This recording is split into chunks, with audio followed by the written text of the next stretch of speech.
Корочка, ствол. Как и везде. Убийство, изнасилование, тяжкие преступления. Есть нюансы, есть плюсы, есть минусы. Городская жизнь там, Да, кофе, да, роллы, да, кино. Да. Оян тери, жил төзеді. Закат, костер, самовар, Да, шашлычок. да. Было бы хорошо еще ответы подавать. Конечно. Бывали хитрыми способами, бывали просто, бывало я сам приглашал, мы там, конечно,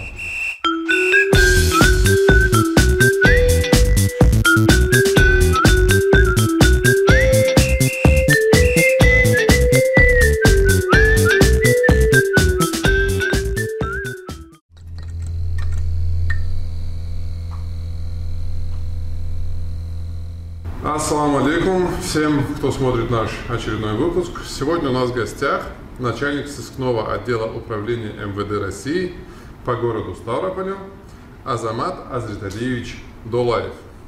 Ассаламу алейкум, Азамат. Алейкум ассалам. Рада приветствовать тебя сегодня у нас в гостях. Спасибо, что смог найти время и посвятить его общению с нами и через нас уже общению со своим народом. Спасибо. Я всегда неоднократно об этом говорил. И сейчас хочу сказать, что очень благодарен лично вам, вашей организации, то, что вы всегда, я и слежу за вами, то, что вы очень хорошо работаете с молодежью, учите моралям, традициям. Только один позитив и один плюс. Вам огромное спасибо. И всегда готов принимать участие в разных мероприятиях. Всегда. Итак, расскажите, пожалуйста, немного о себе и о своей работе. О себе. Что именно вам рассказать? Уже здесь, родился в Зеленчуке, Карачаево-Черкесской республике.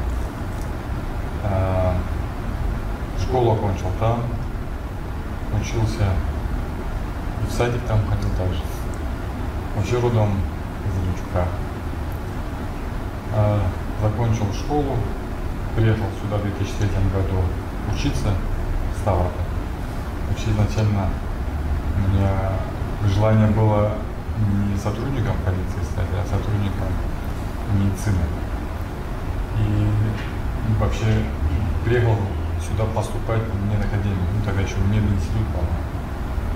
Вот. И судьба так сложилась, что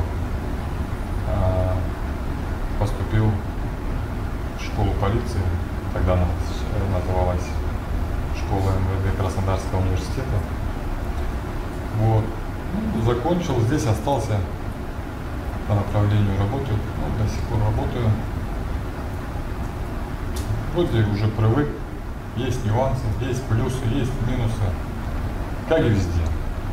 А так уже, как говорится,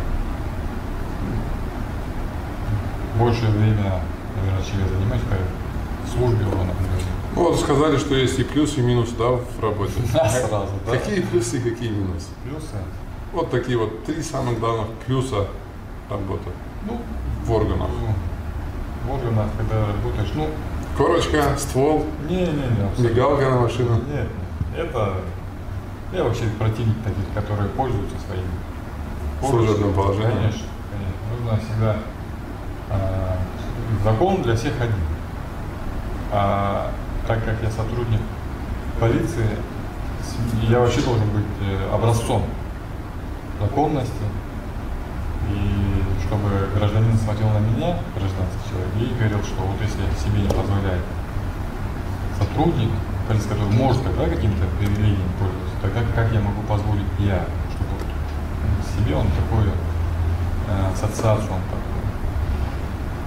такой. Плюсы, к примеру, ты владеешь знаниями закона, некоторые. И у нас же не все люди, не все организации, они добросовестные и могут воспользоваться незнанием закона.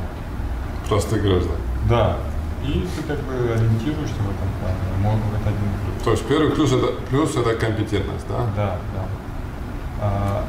Второй плюс помогать людям. Это тоже, наверное, даже первый плюс. Помогать людям. а второй уже по важности. Уже помогать себе в счет своей компетенции. Ну, да. Ну и третий плюс, наверное, когда станешь пенсионером, можешь именно в сфере деятельности, юридической деятельности. Ну и пенсионером, по-моему, можно стать пораньше. Да, да, кстати, Да, пенсия, органов, 20 лет службы, можешь после 20 лет службы. А сколько лет ты уже служишь? Я уже 2005 года. Уже через 3 года можешь выйти на пенсию? Ну да, можно сказать так. Но у меня там год, ну короче, уже практически одной ногой на пенсии. Так что... Вот тебе не скажешь. По мне не скажу. Ну вот плюс, пожалуйста. А в чем минусы работы? Минусы? Давай один, но такой самый-самый заядлый минус. Ну, у каждого, наверное, минус может быть по характеру человека. Например, я очень много чего воспринимаю слишком близко от разных преступлений, да? И от этого как-то, наверное... Ну, у тебя же там прям уголовщина, там, то есть убийство, да, и самое тяжкое, все. Любые тяжести. Начиная просто от кражи, обычной кражи, ну и заканчивая убийством, изнасилованием, тяжким преступлением. Общего волна. И это слишком близко воспринимается. Ну, да? бывает, когда там касается детей, там, женщин. Ну, то есть за 17 лет работы как бы это чувство еще не атрофировалось. Я думаю, просто вот человек должен быть, наверное, все-таки чуть пожестче, можно так сказать. Но мне не получается это как-то пропустить так. Я тогда очень серьезные преступления, я это пропускаю очень сильно. Ну, это плюсы и минусы твоей работы. Да. А давай теперь конкретно про тебя, про твой характер. Никто не знает тебя лучше, чем ты сам. Вот 2 твоих самых главных, самых хороших качества. Самых важных, наверное, качеств. Я не могу сказать. Положительных. Сейчас объективно. Давай быть объективным. Похвалить себя. Вот считай, что ты это я, и скажи обо мне. Я вам хочу сказать, что это, наверное, спрашивать надо у общественности, кто меня знает. Я не знаю. Ну, тебя все равно так, как ты сам, никто не знает. Даже родители не знают тебя так, как ты сам знаешь. Ну, не знаю, как мне поставить ответ на этот вопрос. Плюс минус. Ну, давай тогда твои 2 самых больших минуса. Минуса? Да. Минуса? Да как я могу про себя минусы сказать? Не, ну, у каждого человека есть минус. Каждый, конечно. Согласен, да? Ну, наверное, я чуть-чуть, наверное, не пунктуально. Бывает мне во мне чуть-чуть пунктуальность, во мне есть. Я стараюсь с этим бороться. Даже вот сегодня я чуть опоздал, мы договорились. Ну, наверное, это ментальность все-таки, да, какая-то? Может быть, это, кстати, да. Как говорится, если Карачаев сказал во сколько, то это не значит, в это время он там...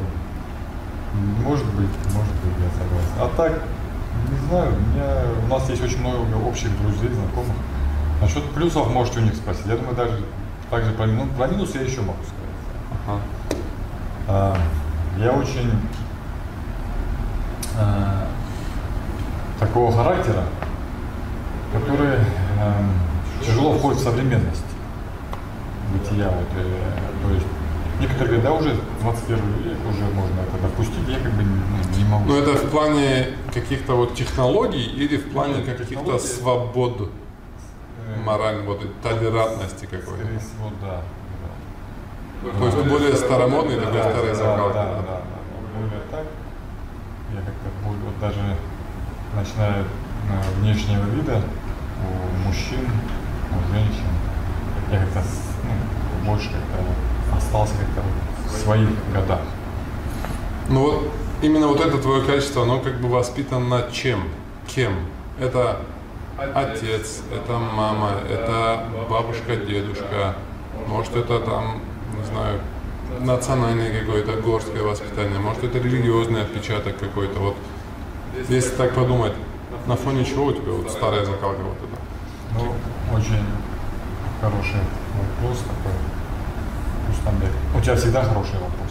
Всегда очень хороший вопрос. Мне их готовят. Да. Было бы хорошо еще ответы бы давать. Наверное, все-таки все вот то, что перечислено тобой, оно каждое сыграло свою роль в этом. Религия, конечно же, воспитание. В моем воспитании не могу сказать, что один папа занимался, не могу сказать, что одна мама занималась, дедушка там. Они принимали участие все, абсолютно все.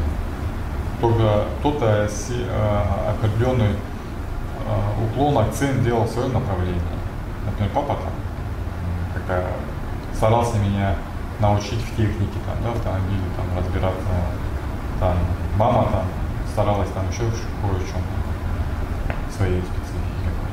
Ну и дедушка, там, бабушки тоже самое. Ну, все принимали участие, и, наверное, все-таки это тоже один из причин, которых я остался. Ну, совокупная, да, так? Да. А родители вообще чем занимаются? Родители у меня уже пенсионеры. Ну, а чем занимались? До этого вот ты с детства рос и видел, что в чем они? Предпринимательская деятельность. У нас был продуктовый магазин, там мама работала в магазине, продукты всегда. Конфеты всегда были в свободном доступе. С собой, да. Друзья, очень многие друзья всегда приходили ко мне в гости. Этот магазин был недалеко, и они как бы бывали хитрыми способами, бывали просто, бывал я сам приглашал, мы там, конечно, нас угощали. Вот. Мы занимались предпринимательской деятельностью. И папа также параллельно занимался сельскохозяйственной деятельностью, ну и очень в одно время очень плотно занимался пчеловодством. Ну, потом уже А тебя самого тянет, вот, когда выйдешь на пенсию или там позже, вот что-то аграрное какое-то, да? Есть. Или хочешь там юриспруденцию? Там, нет, я, скорее всего, больше склонен к тому, что что-нибудь такое, знаете, фазенда своя, там, поле, там. Ну, пчеловодство это же, например, интересное, да, тема? Да, очень интересно. И у меня есть хороший как бы, учитель, да, отец, который может мне рассказать, подсказать, как, что. Как бы есть у меня такие в будущем планы, там, создать свою ферму небольшую, начиная от пчеловодства, заканчивая там сельскохозяйственной живностью. Ну, Все-таки кровь берет свое. Да. Я хочу сказать, что, наверное, очень редко мужчина практически нашего народа, это вообще, кто не любит там лошадей, там, собак, там, подобное. Это еще не встречал, поэтому у меня есть своя лошадь нашей породы. Вот. И как бы, есть планы заниматься и развивать. Часто занимаешься верховой ездой? Ну, в отпуске, когда лето, погода хорошая, с друзьями как-то обговариваем заранее, конечно, Ну, это там в республике, да? Да, не бывает так часто, как хочется. А больше так. Приехал, бывает спонтанно. Когда спонтанно, даже интереснее становится. Ну, лучше, когда ты чего-то хочешь и не получаешь полного времени, чтобы ты всегда это хотел. Наверное. Когда ты слишком насыщенный, наверное. Да, когда чересчур насыщаешься, надоедает. А то, правильно, сейчас в республике к Чабану придешь, скажешь, лошадь неинтересная, будет интереснее Мерседес больше. Поэтому... Городская жизнь там, кофе, роллы, кино. Да. А нам как бы это уже въелось, и нам больше хочется природы, речки, там, костра, там, запаха костра. Как бы. Закат, костер, самовар, шашлычок. Айран. Подскажи, как ты считаешь, твое самое большое достижение в жизни? В любой сфере. Вот чем ты больше всего гордишься?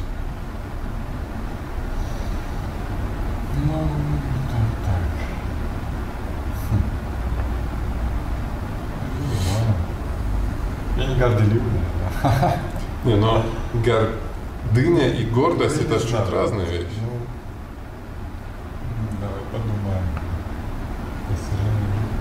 Я поступал в школу в милиции. Я тогда, такие напутственные слова были дедушки. Он говорил, я тебя прошу, говорит, отучись, потому что очень много было, кто не мог доучиться, отчисляли там по разным причинам, кто там за неуспеваемость, кто за поведение и тому подобное. И Для меня было всегда, ну, наверное, для каждого ребенка, это может даже не быть. Ну, в тот момент я, когда получил диплом... Ну, он, наверное, произнес какую-то фразу на родном языке, да, что осталось вот отпечаталось. Да. Как звучала эта фраза?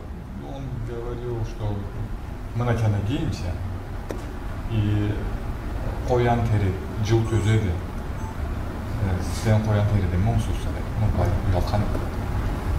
Ну, и после этого мне как-то запечаталось, и он говорил, мы гордимся... Что, хуже кролика, что ли? Да. И он говорил, мы гордимся тобой, потому что на тот момент в школу полиции было поступать очень сложно. И поступали очень такие, да и сейчас, по-моему, если не ошибаюсь, что поступали такие знатные ребята, у которых есть связи. Там. Я как бы был просто из крестьянской семьи обычной. У тебя были просто конфетки, друзья, в детстве? Да.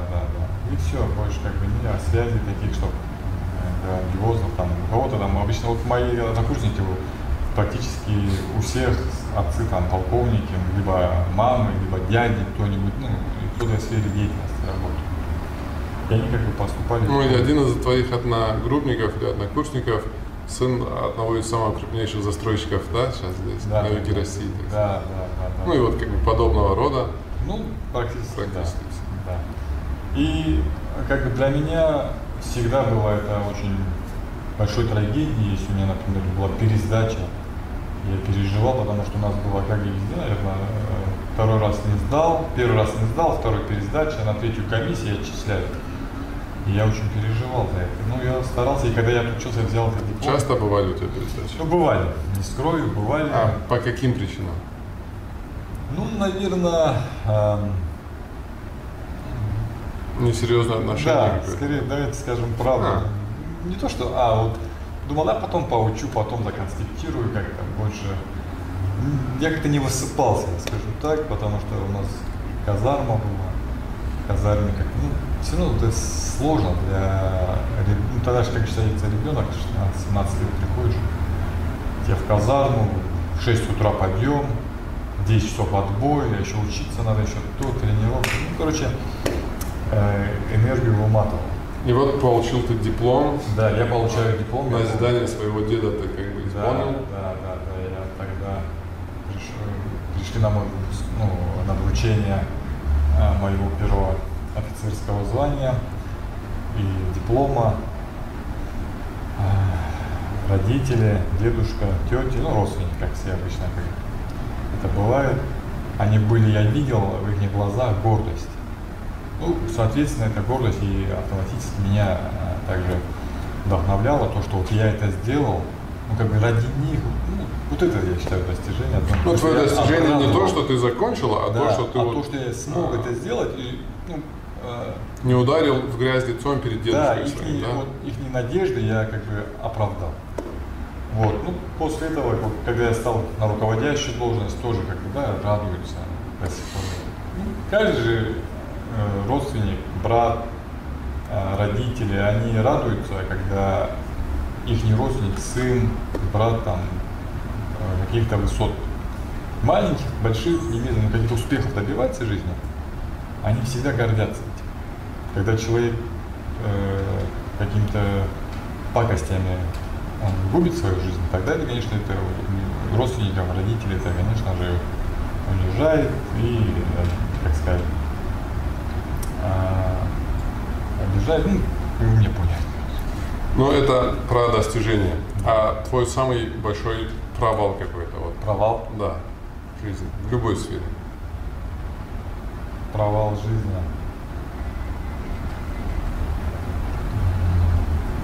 Мне такого прям что-то не могу сказать. Ну, может, неудачное свидание какое-то. Какое? Что? Свидание?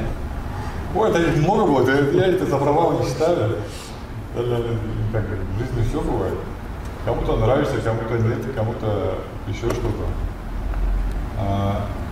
Таким, что я... Может, в профессиональной карьере, или во время школы, или как-то с родственниками что-то. Вот твоя самая неловкая ситуация. Ладно, давай так спросим. Твоя самая неловкая ситуация. Неловкая ситуация. Да.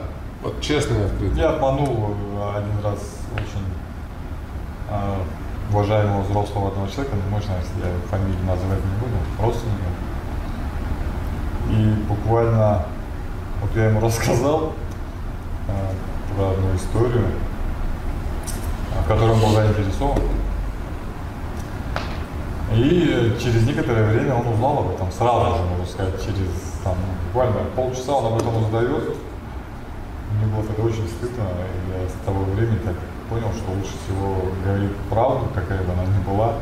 Сколько тебе тогда было? Это было мне тогда... Я был на 3-м курсе, я помню, летом. Ну, хорошо, что ты студентом сделал для себя такой вывод, да, из этого урока.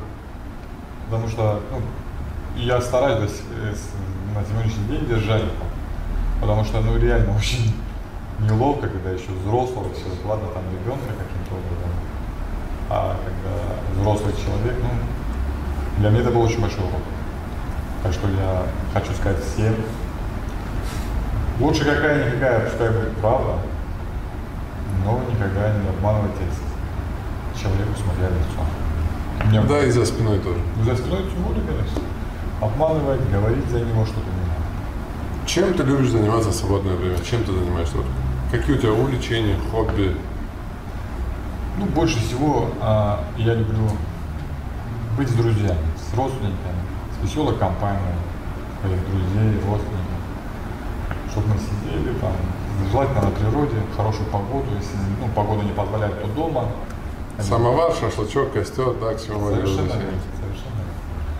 Мы, по-моему, друг друга понимаем и там. Свободное время только так. Посоветуй нашим зрителям 3 хороших фильма и 3 хорошие книги. На твой взгляд. 3 хорошие фильма. Я с фильмами, если честно, давно уже. Я как-то Марвел. Может, есть какая-то золотая классика, которая тебе нравится. Ты любишь Марвел? Да. Вот. Мне очень, уважаю. Мне очень нравится. Последние пару фильмов как-то они да. не очень, конечно. Так. А так, мне очень сильно нравится «Пираты Карибского моря». Марвел, Пираты. Я смотрю, ты не фильмами рекомендуешь, а целыми прям жанрами, целыми направлениями. Еще мне очень нравится канал у нас есть такой, там, «Золотая коллекция». Там все старые фильмы. Там, советские? Да. Там я всегда часто бывает просматриваю, мне всегда Иван Васильевич меняет профессию, я думаю, смотрю, и всегда он будет в вашем поколении, я думаю, он всегда будет как бы на Новый год заходить, его смотреть вместе с этим салатом традиционным. Так что вот эти 3 фильма так. А по поводу книг? Книги. Есть хорошая книга «Действуй» называется. Ну, это про бизнес-мотивацию, да? Да, он очень хорошо формирует человека личность, как действовать, как покорять вершины, как заслужить уважение перед друзьями. Также он туда может, у него есть разные жанры книг. Кому что, например, что нужно поработать, например, кому-то, может, лидерства не хватает, кому-то общения, кому-то еще что-то, то есть очень хорошие книги. Художественные я не читаю. Читал я один раз про Тарзана. Ну, одной книги действует достаточно, да? И как-то не люблю. У тебя есть какие-то фобии? Фобии есть. Чего ты боишься? Я боюсь собак. Собак? Да. Только что ты говорил, что нет ни одного карачайца, который не любит лошадей и собак. Нет, а теперь ты боишься собак. Я люблю их, но я боюсь их, например, прям больших собак, которые, либо таких опасных собак, которые... Ну, это с чем-то связано, как бы? Ну, что-то было? В детстве пару раз на меня собаки кидались. На кошаре я там родственников там попадал, что собаки сцепились, срывались, там, я еще ребенок был. Ну, наверное, скорее всего, собаки, ну и неприятные змеи, ну как бы, нет такой фобии. Больше я боюсь собак, наверное, которые вот на привязи злые, которые, незнакомые мне. Маленьких я вообще не воспринимал. За собак не считаю, да? Ну, да, взрослых, там, Кавказ, вот этих бойцов. Их я опасаюсь. Поэтому, там неприятно, а так хобби нет. Вопрос. Какие мечты детства ты смог воплотить? Мечту детства. Какие-то желания с детства? Все, мы думали, вот вырасту и пошло-поехало. Не только в детстве. Машинки были, игрушки были, велосипеды были. Не знаю. В общем, в детстве ты хотел волшебную палочку, Да, которую... а теперь у тебя есть удостоверение пистолета. Не-не-не. Это удостоверение органов внутренних дел, да, абсолютно не волшебная палочка. Ты ничего не сделал. Что ты сделал? Ты ее можешь воспользоваться для того, чтобы человек представился. То есть я могу представить свои должности. То есть я когда подхожу к человеку, который правонарушение, либо я или какие-то мероприятия там провожу, я же представляюсь, я удостоверяю свою личность. Это корочка абсолютно неправильное сравнение. А вот расскажи, была ли, может, были или была какая-то ситуации, где вот просто на улице ты подошел к человеку, заметил что-то, раз, пошло, и какая-то история была, или ситуация, или раскрыл какое-то преступление. Да, вот по работе, то есть. Конечно, была такая ситуация. Я подошел к остановке. Я вообще редко кто говорю, что я сотрудник полиции, я редко кто воспринимает, говорит, серьезно что-то рассказываешь, как-то больше как-то не на сотрудника, а? Не похож. Не похож, да. Тогда я когда подошел на остановку, я там вижу сразу человека, то есть на профессиональном уровне, спустя некоторое время ты определяешь человека, то есть он наркоман, то есть употребляет какие-нибудь, есть там профессионально. Как врач может посмотреть и сказать, что у тебя здоровый цвет лица, то же самое и для сотрудника полиции. И я, когда подошел в эту остановку, чтобы поехать на работу после обеда, увидел там мужчину средних годов, и я понял, что он употребляет. Он был весь в татуировках, тащавый, все признаки. Я к нему подошел, нет, он ко мне подходит. Ловца и зверь бежит. Да, а я стою, я на него смотрю, без машины, что ж, за ним проехать. Он подходит, говорит, привет, как дела, там, спрашивает меня, имя мое, там, говорит, сможешь мне одолжить 100 рублей? Или 50, там на проезд он попросил. Я понимаю, что он употребляет какие-то запрещенные вещества. Я ему говорю, у меня деньги есть, где можно тут купить? Я говорю, наркотики, там, хочу узнать информацию. Прям так и говоришь? Да, купить. Открыто? Да, чтобы под легендой узнать, может он знает, там, либо что-нибудь там, преступление какое-нибудь. До этого у нас как раз утром, каждое утро зачитывают преступления, и было такое преступление, что украли там магнитофон, колонки, тогда еще очень часто воровали эти магнитофоны. Помните, с машины магнитофон, да, постоянно. Это как раз то время. И он мне как-то говорит, да, я знаю, здесь можно купить, там что-то рассказал, он говорит, да, у меня и при себе есть там чуть-чуть, там что-то хотел показать, потом передумал, он не показал. В итоге, как все у нас происходит, он мне говорит, пойдем лучше ко мне, говорит, домой, там у меня друзья, сейчас мы определимся, ты не местный, я говорю, я не местный, вот я приехал, я тоже там недавно освободился от мест лишения свободы. Одним словом, ведет меня к себе домой, заводит меня домой, и там я вижу, скорее всего, это были краденые вещи, потому что там были колонки, магнитофоны, там по 3, 4, 5 штук. Еще с ними были 2 наркомана. Я зашел, там вызвал дежурную часть, то есть вот фортуна сыграла, что я раскрыл, какое преступление было. То есть он сам подошел, предложил провести, да. Сам тебя туда завел. Да, Как-то ты убедительно его обманывал. Убеждать я могу. Да. Я могу. Вот твой плюс. Есть плюс. Если это плюс, убеждать я могу. убедить, ну, по крайней мере, получается. Какой был самый лучший и самый значимый подарок в твоей жизни? Мне подарили машину. Мне, да, подарили? Мне подарили родители машину, когда я закончил.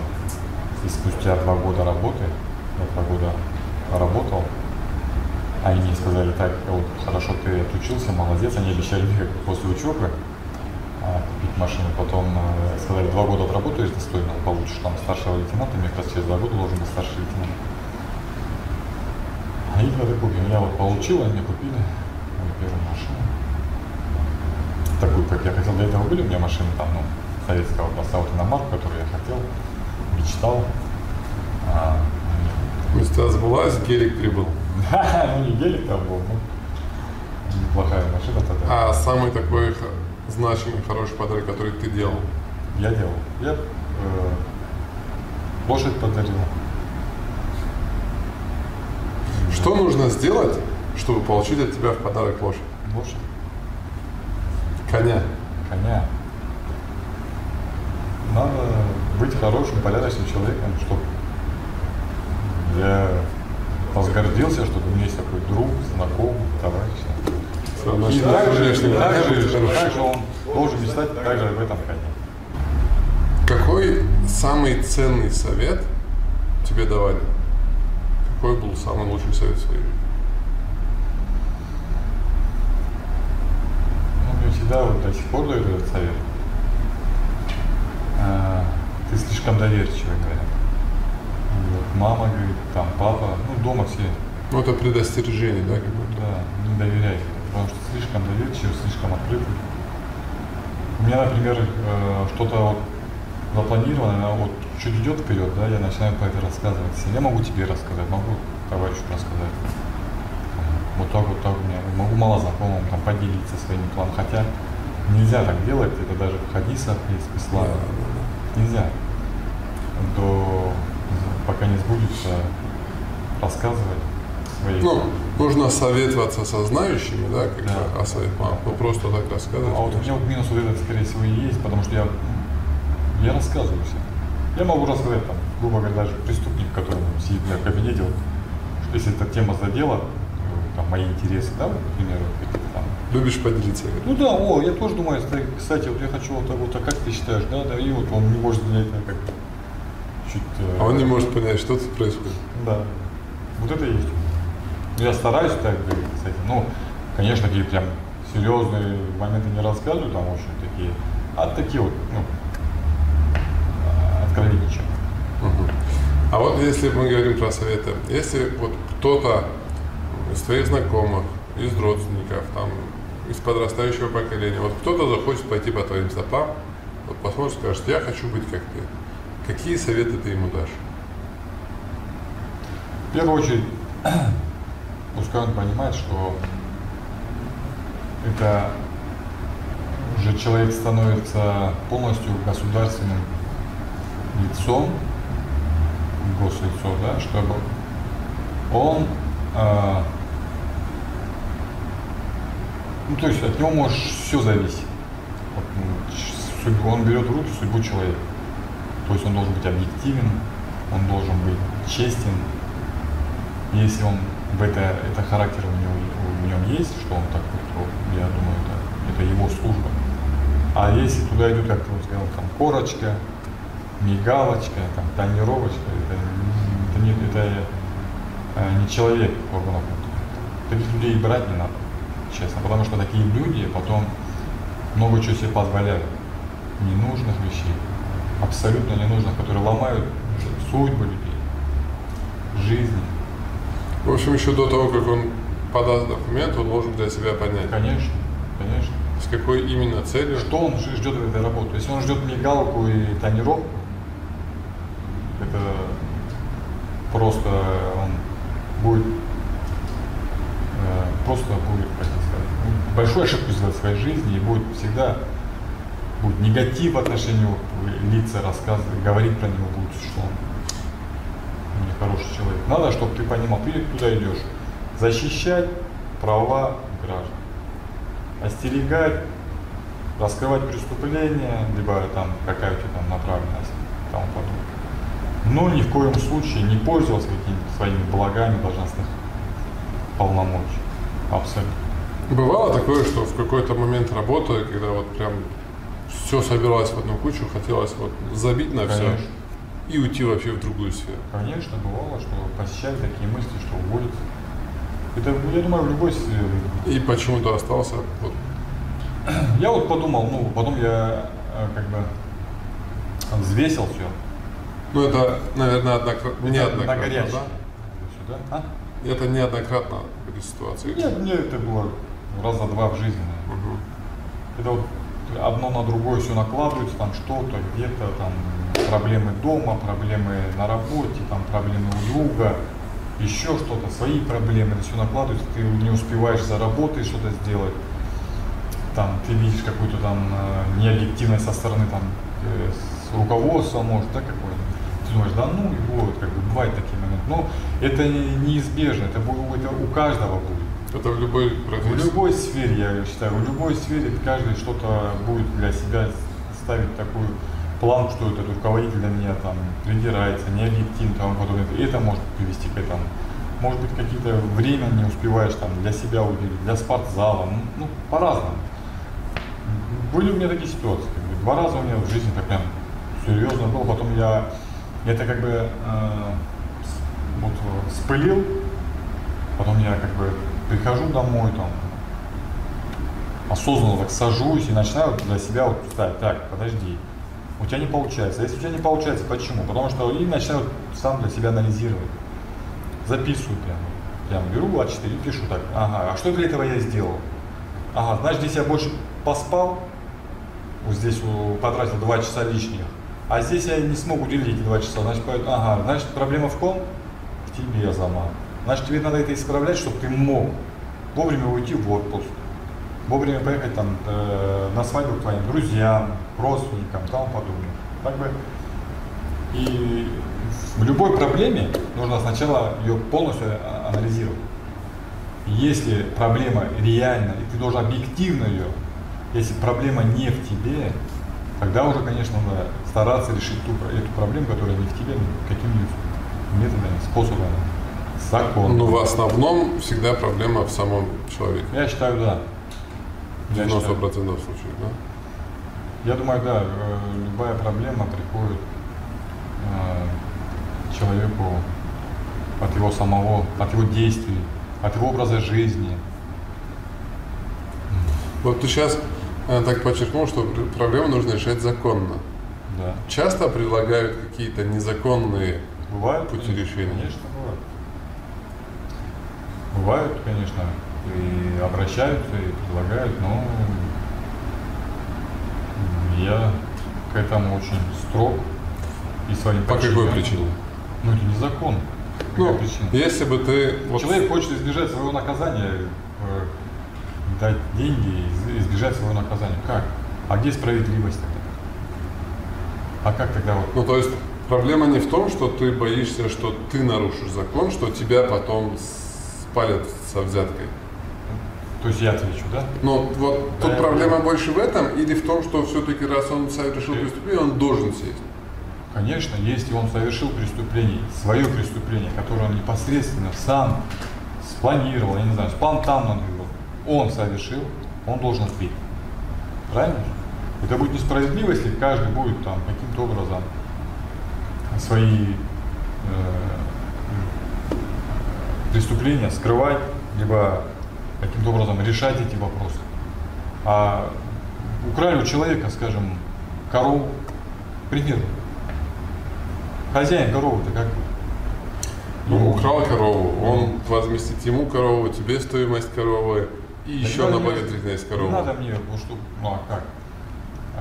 Если он украл, продал деньги, потратил, сел, хозяин коровы уже остался все равно без коровы? И без коровы, и без денег? Ну, он-то уже сел, он же ответил. Ну, хозяину-то корова от этого как бы ну, хорошо, да, если сейчас сажать не будем, то как бы. Ну вот бывают ли какие-то ситуации, где вот ты думаешь, как все-таки лучше поступить? Вообще, как ты думаешь, бывают ли ситуации, в которых поступить не по закону, более правильно? Вот вернемся к той же корове. Ну, Человек украл корову, да, его поймали. да, Если он возместит стоимость коровы, так. а даже двух, Ну, и останется на свободе. это его право возмещать. Ну, ты считаешь Да. это более правильно? Но вот смотрите, есть у нас в Уголовном кодексе такие регламенты. Если возмещает он потерпевшему стоимость ущерба, то происходит примирение сторон.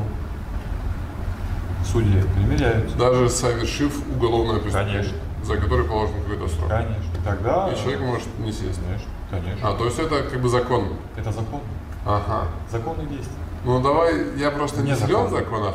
Вот вернемся к первоначальному вопросу. Считаешь ли ты, что бывают какие-то ситуации, в которых совершить поступить незаконно более правильно Ну, не знаю, другой. с человеческой точки зрения, чем поступить законно? Ну, давайте будем объективны и говорить правду, да? Нету такого человека, который прям согласно букве закона там по пешеходу я нарушаю. Да? Бывают такие моменты, где необходимо лоббировать, где вот, например, какая-то там ситуация мелочь, ты можешь погрозить, вот разбил ребенок окно, ты его погрозил и не ставишь его на учет. А если он же дальше разбил стекло и зашел туда, проник, тогда уже надо действовать, правильно? Вот этот момент я считаю, что можно чуть нарушить. Потому что, может он это сделал не из корыстных побуждений, а просто кинул камушек как-то неудобно. Ну, было интересно послушать звук ломающегося стекла, да? К примеру, да. Поэтому, наверное, есть такие грани, бывает. И нужно это хорошо разбираться.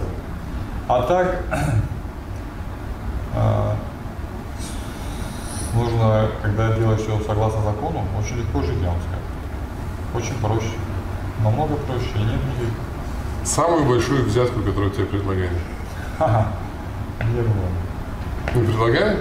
Нет, я себе так зарекомендовал изначально, сразу родственникам, друзьям, товарищам, всем. Я вот Ну, может, намеками какими-то, может, не деньгами, а там какими-то другими ценностями материальными. 7 миллионов рублей. 7? А что за преступление? Ну, это... Ну, убийство, не убийство. Не. Ну, он сказал, что типа, этот человек говорит, кто бы мне помог бы, я бы 7 миллионов дал. Ну, я понимаю, что это адресовано было мне, потому что я это слышу. И ты отказался от 7 миллионов рублей. Ну, конечно. Да хоть от 10, мне как бы... Как это говорит, 7 миллионов раз, 7 миллионов два, Я 7 плачу. миллионов 3 отказано, да? Да. Ну, там один раз он предложил, я сразу пресек это, я говорю, если еще раз ты мне предложишь такие...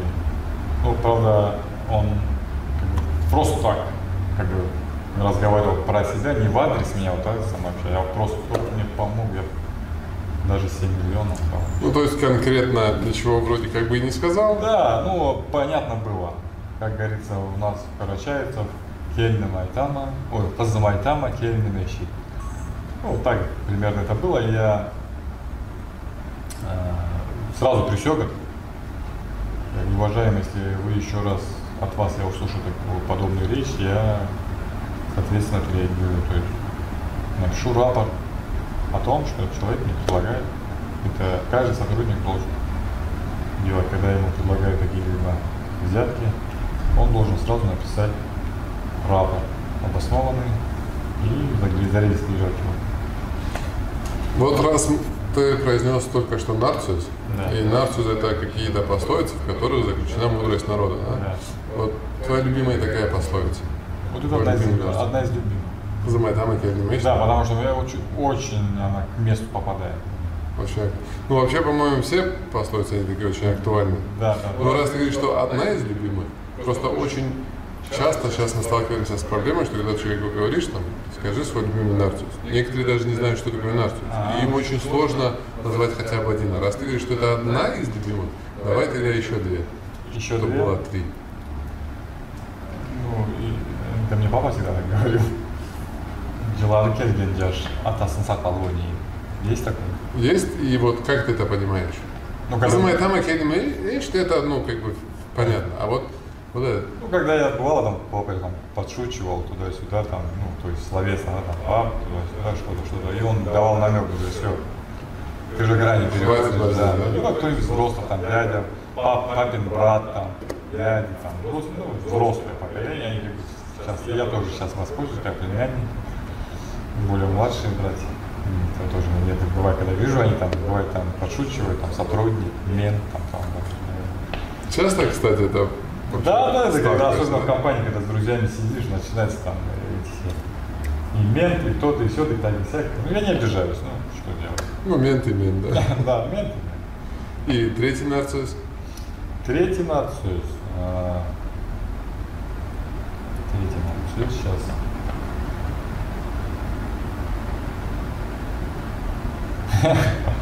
Ну, он более такой юмористический, это считается как нарцисс? Это считается. Считается это? Я думаю, что да. Да. И даже если не пословица, ну как минимум поговорка. Да. Тоже часто бывает, вот, да. Это более уже такой разряженный обстановочный, шуточек. Ну, если мы вот вернулись к народу, да, там, мудрости народа, вот, как ты думаешь, какими качествами должен обладать каждый карачаец, балкарец, карачаевка, балкарка вот, на сегодняшний день в современном мире? Какие качества должны быть все-таки неотъемлемы? Именно нашего... Представитель нашего народа. Вне зависимости от возраста. Ну, в первую очередь, богобоязненность, честность, порядочность, уважать родителей. Эти качества, если будешь соблюдать, я считаю, это каждый должен делать. Не только народ наш, но и все. А так, богобоязненность, я считаю, если человек... А что ты подразумеваешь под словом богобоязненность? Человек, который действительно боится Бога, например, наказание его. То есть свои поступки, которые он оценивает, что он может, сказав про кого-то что-то, сделав в отношении кого-то, что это может наказать не только закон, но может наказать и Господь. Поэтому... То есть закон он как-то может обойти там 7 миллионами рублей, да, например? Да, а на том свете не обойдешь. Поэтому богобоязнь, если человек будет богобоязненным, я считаю, что он тогда не будет делать даже преступления. Ну, согласен? Поэтому богобоязненность это... Потому что здесь-то про преступления сотрудники могут и не узнать. Конечно. Все-таки раскрываемость у нас же не 100%. Да. И к тому же мы просто берем преступления, которые как бы регистрируем мы, да, сотрудники ОВД. А есть преступления такие, как сказал, обговорил, то есть небылицы рассказал про девушку. Этические какие-то преступления. Конечно. Поэтому, когда человек богобоязнен, он будет стараться, и он абсолютно должен 100% придерживаться, что он ни словом, ни действием не должен обидеть человека. Не только человек, но и животное тоже. Поэтому это первое качество, это богобоязненность. Не только у нашего народа, но и всех людей. Потому что нас Бог создал. Какой совет ты бы дал сам себе, вот с высоты своих лет прожитых, себе молодому? Не знаю, школьнику, там, 1-2 класс. Вот, в прошлом, да? Да, сам себе. У тебя есть возможность вернуться там на 20-25 лет назад, увидеть себя и дать ему какой-то совет. Не упускай моменты, которые могли тебе дать более лучших успехов в жизни. Не упускать этих моментов. А как не оставлять на момент? завтрашний день. Ну не оставлять на завтрашний день то, что ты сделать можешь сегодня. Не оставлять. Потому что вот еще один нарцисс Қалғанышке қарсы. Қалғанышке қарсы. Вот это тоже, не вот я бы вот вернулся, например, если я знал какие-то турецкие времена, да, я вернулся, сказал, не оставляй. Я бы вот это сделал. Не оставлять на завтрашний день. Покупать доллар по 5 рублей, да? Очень выгодно. У нас был прошлый гость, И этот гость задал вопрос нашему следующему гостю. Так. Он не знал, кто у нас будет в гостях. Мужчина, женщина, взрослый, молодой, какой профессии. И вопрос был такой. Если бы не на Кавказе, то где бы вы хотели родиться и почему? Если на Кавказе. Наверное, в Сибири. В любом случае в России. Вы имеете в виду По всему миру. по всему миру? По всему миру тогда, наверное, я родился бы